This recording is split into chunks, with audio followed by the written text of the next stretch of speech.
Merong lumabas na Pulse Asia survey na nagpapakita na malaki po yung ibinaba ng approval at trust ratings ni President Marcos. How concerning is this for the President? Nalaman po natin na ang respondents dito ay 2,400. So sa 2,400, hindi naman po ito nagre-reflect ng sentimiento ng kabuuang more than 100 million people or Filipinos in the country. But dahil nga nakita at nabanggit natin itong mga fake news, sumasalamin din po ito sa impluensya ng mga fake news na nagkakalat. Katulad ng sinabi, meron ng findings na nabanggit ang Reuters at ito ay galing sa isang Israel-based data intelligence firm or disinformation security firm. And I quote, "The level of coordinated disinformation seen in the Philippines was far above the typical 7% to 10% range of online conversations globally about highly sensitive or polarizing issues." End quote. So, kung ang mga tao man na ito ay nagbigay ng kanilang mga opinyon, maharahil ay bunga ito ng mga fake news. At kung ito man ay totoong nagkaroon ng pagsagot, hindi na naman ito pabayaan ng gobyerno dahil dapat natin malaman ang mga respondents, saan ang mga respondents, ang mga respondents ba ito ay nakakatanggap ng totoong news o naiimpluwensyahan ng fake news. So ang mga respondents ba na ito ay hindi nakakarating ang tulong ng gobyerno?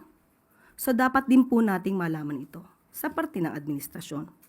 At kung ano man po ang nagiging desisyon ng Pangulo at ng administrasyon, at ito'y magre-reflect sa isang survey na naisin pa rin po at ipapatupad pa rin po ng Pangulo kung ano ang nasa batas, kung ano ang tama, at hindi kung ano po ang sasabihin sa isang survey.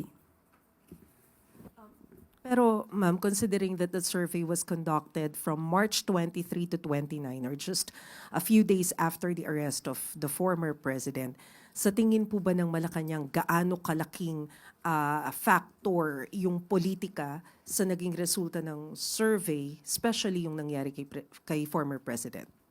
Okay, lumalabas nga po dito na bumaba di umano ang rating, no, approval rating ng Pangulo.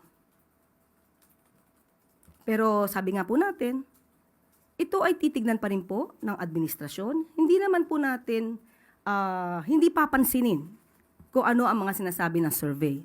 Pero muli, 2,400 ay hindi po ito kabuuan na sentimiento ng buong Pilipinas. Magtatrabaho pa rin po ang Pangulo, katulad ng aking sinabi, kung ano ang tama, kung ano ang sa batas. Hindi dahil ito ang idinidikta ng tao na hindi naman naaayon sa batas. Ma'am, last point. During the interview of Pulse Asia President Ronald Holmes over through FM, kanina lamang po ito. Ang sabi niya, isa daw marahil sa dahilan ng pagtaas din ng disapproval rating ni PBBM ay yung pagtugon sa pangunahing problema like yung matataas na presyo ng bilihin, kakulangan sa kita o yung sahod at yung paglaban daw po sa katiwalian. Where do you think the problem lies? Una, tignan natin.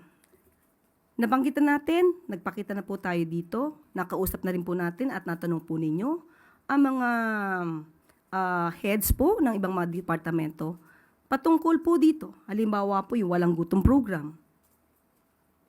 Kaya nga, ang tanong po natin dito, 2,400, nakakarating po kaya ang serbisyo ng gobyerno?